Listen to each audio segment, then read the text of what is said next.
औज़ुबिल्लाहिमिनश्शैतानिर्रजीम बिस्मिल्लाहिर्रहमानिर्रहीम।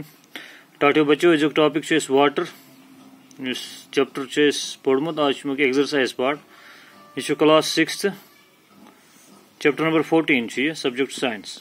Question number 1, fill up the blanks in the following.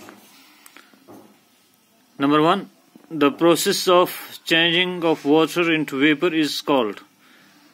Fill in the blanks कर पूर दपा सह प्रोसेस यथ मज आब ग चेंज इनटू वेपर्स, अत प्रोसेस क्या अत इवापोरेशन। सह प्रोसेस यथ मज आब ग चेंज इनटू वेपर्स, तब्दील ग वेपरन मज, तथ evaporation. Number 2, the process of changing water vapour into water is called. सह प्रोसेस यथ मज वाटर वेपर्स चेंज गसन आबस मज, तथ प्रोसेस क्या तथ कंडेंसेशन।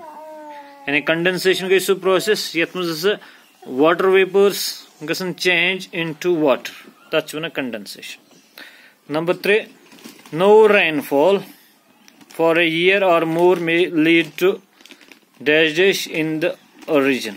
दपा अगर से कुछ इलाकस मज रूद पे कह, मिसाल अकिस वरियस पे रूद कहें या तम खुद ज्यादा टाइम्स पे रूद कहें, तत क्या पोजिशन तत ड्रॉट तथ वन, यानी खुशक सली drought. Number 4, excessive rains may cause dash. ये ज्यादा रूद पे एक्सेसिव रेन्स तमो सत क्या may cause dash may cause flood, सैलाब सूरत हाल। Dash point of ice is 0 degree Celsius. दपा आइसस कर 0 डिग्री सेल्सियस, तथ क्या वन तथ फ्रीजिंग पॉइंट वन। Floods damage soil by causing its dash. Floods सानी मेच जमीन कर खराब by its removal of upper layer, यानी हिरम लेयर जरखेज लेयर तथ निवान पान सलित। Number 7, drought leads to dash. दपा ये ड्रॉट यानी खुशक सली क्या leads to erosion of soil by winds. Erosion of soil by winds यानी ड्रॉट्स मज अक्सर विंड्स, तूफान हवा वथान, तो तम सत इरोजन ऑफ सॉइल हेकान गच्छित, जमीन खिसकान। ब्याक सवाल question number 2 state for each of the following whether it is due to evaporation और कंडेंसेशन। कह प्रोसेस दित वन यह गसान इवापोरेशन सत कि कंडेंसेशन सत। ए part water drops appear on the outer surface of glass containing cold water.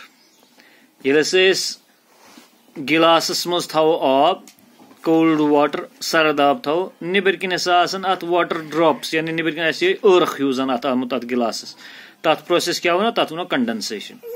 Number 2, steam rising from wet cloths while they are ironed। ये other पलो पे तिमन प्रेस कर आयरन प्रेस कर तथ वथान स्टीम, बोह वथान तथ। तुम गो वुचन ये तुम अदर पलो अनु पे करो तिमन प्रेस, तत वत बोह हूँ, सह कित सह क्या वथान, that is because of evaporation. तिज आब सह इवापोरेट गसान हवास मज, सह वुड़ान हवास मज, तवे बासान सह बोह वथान। C part, fog appearing on a cold winter morning. ये सुबह सर्दी मज सुबह फॉग वनल यह क्या it is because of condensation. Number D, blackboard dries up after wiping it. ये बोर्डस पे आज ब्लैक बोर्ड्स कह, आज वाइट मार्कर बोर्डन पे लेखान पे यु तुम मिटावान सह एकदम खुशक गसान क्या बिकॉज ऑफ इवापोरेशन, तथ इवापोरेट गसान सह चीज। Number E, steam rising from a hot griddle when water is sprinkled on it. Steam rising from a hot griddle when water is sprinkled on it. This is kettle suppose यथ मज चाय बनावान बान यथ मज चाय बनावान पत ये हॉट अत पे आब कतर छकान इत तत बोह हूँ वथान, यह क्या because of evaporation. Now question number 3, Which of the following statements are true? Yom maz wonu sa kus kus statement chu true yani sahi kus kus statement chu. A part, water vapor is present in air only during the monsoon. The water vapor is havas maz asan khali monsoon seasons maz is false. B part, water evaporates into air from oceans, rivers and lakes but not from soil. Daba is evaporate gasan havas kun ocean maz, rivers maz, lakes maz mar zamin pet na kehen. Is false, zamin pet chu gasan. C part, the process of water changing into vapor is called evaporation. You should take. So process yet must gets change vapor must that's evaporation. You should take. D part, the evaporation of water takes place only in sunlight. Evaporation is teli possible is tell is sunlight is issue false na evaporation abram is te hekan gechet. E part, water vapor condenses to form tiny droplets of water in the upper layer of air where it is cooler. The water vapor condenses. You must have water vapor condense to form tiny droplets of water. In the upper layer of air, upper layers where it is cooler, it's cool ice. Higher you go, it is cooler. You should true. Question number 4.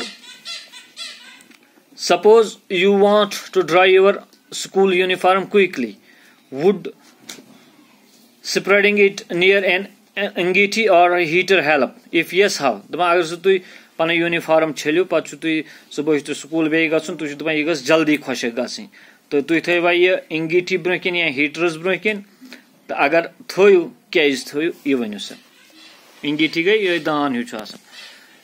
Spreading it near heater or angity. Answer, spreading here it heater or angity will help because due to higher temperature around evaporation will be faster. दमा ये से इंगीटी नजदीक था या heaters नजदीक था अत temperature वारिया ज्यादा तो ये टेम्परेचर वारिया ज्यादा गर्मी वारिया ज्यादा इवापरेशन से गई जल्दी अदर पलो अत पे आब यह इवापरेट यह बहस मज तब्दील वारिया जल्दी तो इत हकन यम पलो सन वारिया जल्दी.